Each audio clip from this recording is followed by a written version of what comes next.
Hello दोस्तों, नमस्कार। Virat classes से मैं निरंजन सर। आज विराट क्लासेस के जितने बच्चे हैं सबको आज पढ़ाने के बाद क्लास बंद किया जाएगा होली के शुभ अवसर पे। जितने भी लोग जो ये विराट क्लासेस यूट्यूब चैनल से जो देख रहे हैं सभी को होली की ढेर सारी शुभकामना। आज ये क्लास का जो अंतिम दिन है, मतलब होली के पहले, आज मानव जनन का यानी ह्यूमन रिप्रोडक्शन का नर जनन तंत्र, मेल रिप्रोडक्टिव सिस्टम को लेकर के आए हैं। ऐसा तो डिजिटल बोर्ड है नहीं, लोग के बीच में थोड़ा कोशिश किया गया है प्रोग्राम बना करके बताने के लिए कि ताकि आप प्रत्येक ऑर्गन्स को, प्रत्येक अंग को बारीकी ढंग से देखें और समझने की कोशिश करें। हमें उम्मीद है कि नर जनन तंत्र जो है आप लोग आज के बाद प्रत्येक अंग को जान लेंगे, पहचान लेंगे और भूलेंगे नहीं, ऐसा कोशिश है। तो आइए, मानव जनन में नर जनन तंत्र यानी नर जनन तंत्र के मतलब होता है, तंत्र को इंग्लिश में सिस्टम बोलते हैं। यानी बहुत सारे जब अंग मिलेंगे, एक से अधिक प्रकार के जब अंग मिलते हैं तब जाकर के तंत्र बनता है। यानी जनन की क्रिया में जो अंग भाग ले, जो अंग भाग लेता है उन सभी अंगों के समूह को जनन तंत्र कहेंगे। और वो भी हम लोग नर जनन तंत्र के बारे में जान रहे हैं। किसके बारे में? यानी नर के अंतर्गत में जो अंग जनन की क्रिया में भाग लेंगे या फिर जनन क्रिया में सहायता करेंगे, उन सभी अंगों के समूह को क्या कहेंगे? नर जनन तंत्र बोलेंगे। ये जो मेल रिप्रोडक्टिव सिस्टम यानी नर जनन तंत्र में कौन कौन से अंग आएंगे उसको देखेंगे। इससे पहले आप ये जानिए कि नर जनन तंत्र को मुख्य रूप से दो पार्ट में बांटा गया है। एक है प्राइमरी ऑर्गन्स, एक है सेकेंडरी। प्राइमरी यानी बोले तो प्राथमिक जनन अंग, और सेकेंडरी बोले तो वो सहायक जनन अंग। प्राथमिक जनन अंग का काम है कि सिर्फ और सिर्फ वो युग्मक गैमेट्स जिसको आप बोलते हैं नर युग्मक को शुक्राणु और मादा युग्मक को अंडाणु, यानी शुक्राणु और अंडाणु को निर्माण करने वाले अंग को प्राथमिक जनन अंग कहेंगे। लेकिन यहां पे हम लोग नर जनन तंत्र पढ़ रहे हैं, तो नर जनन तंत्र में जो प्राइमरी ऑर्गन्स होगा, प्राथमिक जनन अंग होगा, वो होगा वृषण। वृषण के अलावे जितना भी इसमें आपको अंग दिखाई दे रहे हैं वो सब सेकेंडरी रिप्रोडक्टिव ऑर्गन्स है। यानी देखा जाए तो नर जनन तंत्र में कौन कौन है, क्योंकि इससे एक ऑब्जेक्टिव निश्चित आ जाता है। दे देगा 4 गो ऑप्शन, इसमें से कोई एक रहेगा और 3 मादा जनन तंत्र में से रहेगा। तो सभी आप अंगों का नाम जाने कि कौन कौन से अंग होते हैं वो नर जनन तंत्र में होते हैं, उसको गौर से देखिए। वृषण कोश जिसको आप इंग्लिश में स्क्रोटम कहते हैं, और एक जोड़ी वृषण होते हैं। एक जोड़ी वृषण जिसको आप 1 पेयर ऑफ टेस्टिस कह सकते हैं। अनेक शुक्र वाहिकाएं होते हैं, यानी वास डिफरेंशिया जो होते हैं बहुत सारे होते हैं, और 2 अधिवृषण होते हैं, यानी 2 वृषण। तो वृषण के ऊपर में अधिवृषण पाया जाता है, तो अधिवृषण की भी संख्या 2 होती है। आप कह सकते हैं कि 1 पेयर ऑफ एपिडाइडेमिस, अधिवृषण को इंग्लिश में एपिडाइडेमिस कहा जाता है। 2 शुक्राशय पाया जाता है, इससे हम लोग इंग्लिश से बोल सकते हैं 1 पेयर ऑफ सेमिनल वेसिकल। इस इंग्लिश में शुक्राशय को सेमिनल वेसिकल के नाम से जानते हैं। 2 सकलन वाहिकाएं पेयर ऑफ इजेक्टिकुलेटरी डक्ट्स बोल सकते हैं, इजेक्टिकुलेटरी डक्ट्स बोल सकते हैं, इसकी संख्या 2 होती है। और मूत्रमार्ग जिसे आप यूरेथ्रा कहते हो, इसकी संख्या 1 होती है। और प्रोस्टेट ग्रंथि, इसकी संख्या भी 1 होती है। और 2 कॉपर ग्रंथियां होते हैं, कॉपर ग्रंथियों की संख्या भी 2 होती है। और सीसन 1 होता है। यानी आप इसमें से देख के ये पकड़ सकते हैं कि वृषण कोश क्या गो, तो 1 गो, एक जोड़ी यानी 2 गो वृषण। अनेक शुक्र वाहिकाएं, बहुत सारे शुक्र वाहिकाएं होते हैं। तो आइए इन सबको हम लोग यहाँ पे डायग्राम की मदद से देखेंगे कि कहां पे कौन सा अंग है।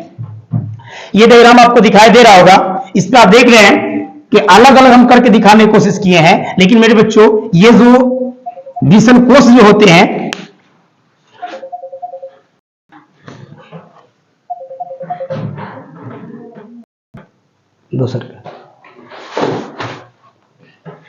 देखते हैं यहां पे देखा जाए तो वृषण कोश जो होता है इस प्रकार से होता है मेरे बच्चों, इस प्रकार से, ठीक है। यानी एक वृषण कोश होता है, यही वृषण कोश में दोनों टेस्टिस यानी वृषण पाए जाते हैं, ठीक है। यानी वृषण कोश जो होते हैं कह सकते हैं कि एक लचीली मुलायम चमड़ा की थैली के समान होती है, और ये चमड़े की थैली जैसी रचना में वृषण की संख्या 2 होती है, जो ये चमड़े की थैली में पाया जाता है। और ये वृषण कोश जो होता है दोनों टांगों के बीच में, दोनों जांघों के बीच में लटका होता है, जिसमें वृषण होते हैं। अब कहा जाए कि वृषण, तो देख रहे हैं कि ये वृषण कोश जिसको आप स्क्रोटम कह रहे हैं, इसके अंतर्गत में इधर आप देख रहे हैं एक रचना, एक रचना देख रहे हैं। तो यहां पे हम वृषण को स्पष्ट रूप से नहीं दिखाए हैं, लेकिन यहां पे हम वृषण को कटिंग करके काट करके दिखाने की कोशिश किए हैं कि वृषण में कौन कौन से पार्ट है। तो देख रहे हैं कि एक इधर और एक इधर, वृषण की संख्या कितना हुआ? 2 हुआ, टेस्टिस संख्या 2 हुआ। अब कहेंगे अनेक शुक्र वाहिकाएं, बहुत सारे शुक्र वाहिकाएं होते हैं, इसके अंतर्गत में टेस्टिस के अंतर्गत में बहुत सारे पतली पतली आपको ये नली जैसा दिखाई दे होगा, यही नली जैसे शुक्र वाहिकाएं हैं, बहुत सारे शुक्र वाहिकाएं मिलकर के एक शुक्र वाहिनी का निर्माण करता है। इसमें भी बहुत सारे शुक्र वाहिकाएं हैं और इसके बाद एक शुक्र नली है, ठीक है। अब देख रहे हैं 2 अधिवृषण, वृषण के ऊपर वाला हिस्सा में ये दिखाई दे रहा होगा, इधर भी रहता है, ये वाला हिस्सा दिखाई दे रहा होगा, तो वृषण के ऊपरी हिस्सा जो होता है उसको हम लोग अधिवृषण कहते हैं। वृषण के ऊपरी का जो हिस्सा है यहां भी और यहां भी, इसे हम लोग अधिवृषण कहेंगे, या इंग्लिश में एपिडाइडेमिस कहते हैं। और देखा जाए कि शुक्र वाहिनियां कहां पे होंगी, शुक्र वाहिनियां कहां होंगी, तो आप देख रहे हैं कि यहां से बहुत सारे शुक्र वाहिका था, शुक्र वाहिका से आप देख यहां से निकल करके शुक्र वाहिनी और जाकर मूत्र, यानी कहने के अर्थ शुक्र वाहिनी कितना बताया गया, एक यहां से यहां शुक्र वाहिनी क्या कहां से बहुत सारे वाहिकाएं मिले, नली होगा, दोनों टेस्ट निकलता है, इसकी संख्या हुआ 2 और 2 शुक्राशय है। अब देखते हैं कि जब शुक्र वाहिनी आगे गए जाने को चौड़ा दिखाई दे रहा होगा, देख रहे हैं यहां भी चौड़ा होता है, चौड़ा है, ये शुक्राशय है, एक बायां साइड है, 2 शुक्राशय है कि नहीं है, यानी शुक्र वाहिनी आगे जाकर शुक्राशय मिलता है, शुक्र वाहिनी आगे जाकर कहां मिलता है, हाँ शुक्राशय मिलता है। 2 नली, इस शुक्राशय से जो नली निकलता है, शुक्राशय दोनों शुक्राशय से जो नली निकलता है और आकर के पुनः मूत्र के पास मिलता है, नली को हम लोग बोलते हैं सकलन, और दोनों से एक निकले क्या होगा, 2 होगा। अब मूत्र मार्ग देख रहे हैं, ये जो सीधा दिख रहा है सीधे वाला, ये मूत्र मार्ग, इसकी संख्या कितना है, 1 है। देखिए मूत्र मार्ग एक सिंगल होता है, ठीक है, इसे हम इंग्लिश में यूरेथ्रा कहते हैं। और प्रोस्टेट ग्लैंड को देखा आपको ये रेड कलर से दिखाया गया है दोनों साइड में, वो प्रोस्टेट ग्लैंड है, ये पूरा होता है के दो में प्रकार से उभरा हुआ होता है, इससे बोलते हैं प्रोस्टेट ग्लैंड, यानी प्रोस्टेट ग्रंथि कहते हैं, ठीक है। अब इसके बाद जस्ट चाहिए 2 कॉपर ग्रंथियां होते हैं, हरा डमरू की जैसे दिखाई दे रहा है, ये जो हरा जो डमरू के आकार की रचना दिखाई दे रही है, मूत्र मार्ग के दोनों साइड में ये कॉपर ग्रंथियां हैं, इसकी संख्या कितनी होती है, 2 होती है। और सीसन जिसको आप इंग्लिश में पेनिस कहते हैं, ये आपको रचना दिखाई दे रहा होगा, इसे हम लोग सीसन कहते हैं या फिर पेनिस कहते हैं। पेनिस के ऊपर में जो रेड कलर का जो भाग दिखाई दे रहा है, इसे हम लोग ग्लांस पेनिस कहते हैं, पेनिस का ग्लांस बोलते हैं। अब थोड़ी इस रचना को देखेंगे, यानी आप इसके अंगों से अवगत हो गए होंगे, कहां पे कौन सा अंग होता है, टेस्टिस की संख्या कितने होते हैं, टेस्टिस के बाहर में क्या होता है, अधिवृषण, टेस्टिस के अंतर्गत में बहुत सारे महीन महीन नली जाल की जैसी रचना होती है, उसे शुक्र वाहिका कहते हैं। बहुत सारे शुक्र वाहिका मिलते हैं तब एक शुक्र वाहिनी बनती है, और दोनों टेस्टिस में ऐसा होता है, इसलिए शुक्र वाहिनी की संख्या कितना, 2। आगे जाकर के एक चौड़ी रचना बन जाती है शुक्र वाहिनी, उसे हम लोग शुक्राशय कहते हैं। शुक्राशय क्या है, 2 है। शुक्राशय कितने हैं, 2 है। अब ये शुक्राशय आगे जाकर के जैसे मूत्र वाहिनी मूत्राशय मूत्र मार्ग में मिलता है, तो उस नली का सकलन नली या सकलन वाहिनी क्या बोलेंगे, और मूत्र मार्ग 1 होती है। तो हम लोग जानेंगे, सबसे पहले वृषण कोश के बारे में जानेंगे, किसके वृषण कोश के बारे में जानेंगे, जो भी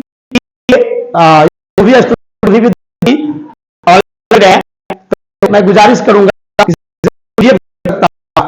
ये पीडीएफ से पढ़ाया जाता है, का स्पेशल पीडीएफ है, यानी कहा जाए ये पैकेज पैकेज से पढ़ाते हैं। यदि अगर आपको पता होगा कि हमें पूरा डिटेल चाहिए, जैसे सारी बात इस पर लिखा जाता है, अगर आपको पैकेज तो आप डायरेक्ट मैसेज कर सकते हैं या आपको प्रोवाइड करवाया जाए, क्योंकि हम लोग पैकेज से ही बताते हैं और अपना खुद का पैकेज बना हुआ है, वो पैकेज की मदद से बताते हैं। जैसे इसमें देख रहे हैं कि ब्रिसल कोष है, जिसको इंग्लिश में आप स्क्रोटम बोलते हैं। तो आइए स्क्रोटम के बारे में थोड़ा जान लेते हैं कि स्क्रोटम है क्या। तो मेरे बच्चों, ब्रिसल कोष थैलीनुमा कोष है। थैली समझते हैं ना? थैली समझते हैं? थैली समझते हैं ना? आज हम लोग उसको कहा जाते हैं कि बैग कहते हैं, झोला कहते हैं या झोली कहते हैं। तो उस तरह की रचना होता है जो पतली ढीली रोम युक्त त्वचा द्वारा घिरा रहता है तथा दोनों टांगों के बीच में क्या रहता है? लटका रहता है। बड़ी सवाल आती है कि आखिर ब्रिसल कोष दोनों टांगों के बीच में क्यों लटका होता है? प्रकृति क्या और जगह मिला था कि नहीं मिला था? याद उस जगह था ना? दोनों ये हाथ और ये चेस्ट आपका बॉडी के बीच में रहता, चाहे कहीं लटका देता, इधर लटका देता नहीं, लेकिन क्या इधर उधर लटकाया है? नहीं लटका। क्या इस पर आप सवाल कर सकते हैं ना? क्या सर प्रकृति को क्यों वही जगह दिखा, दोनों टांगों के बीच में क्यों दिखा? तो मेरे बच्चों, आपकी बॉडी का टेम्परेचर कितना है? 37 डिग्री है। बॉडी का टेम्परेचर 37 डिग्री है। आप जानते हैं कि टेस्टिस जो है प्राइमरी ऑर्गन्स है, उसमें शुक्राणु का निर्माण होता है। तो उसका टेम्परेचर जो है, उचित टेम्परेचर जो है हमारे शरीर के टेम्परेचर से 2 से 3 डिग्री कम होना चाहिए। 2 से 3 डिग्री सेल्सियस कम होना चाहिए। इसलिए प्रकृति ने उसे अपने बॉडी से उधर गुहा से लटका के लटके रहो, तुम नीचे शरीर से बाहर निकले रहो।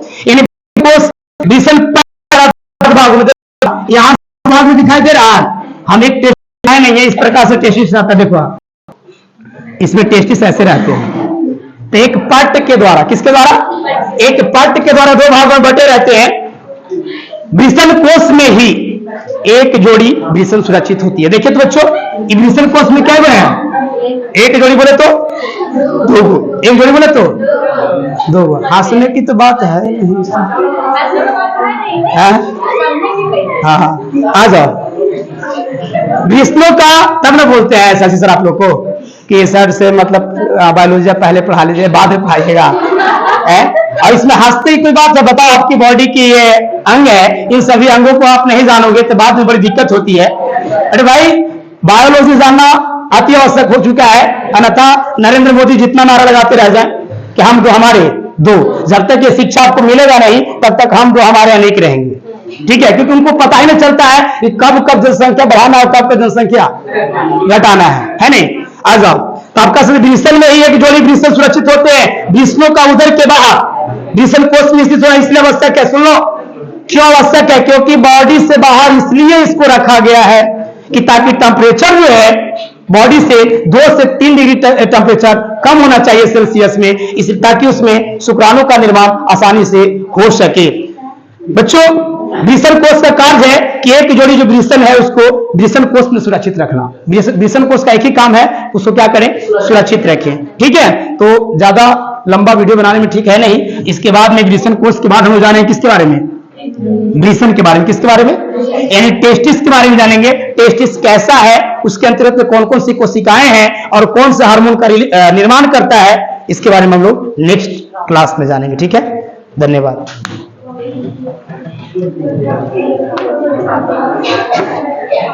चलो, अरे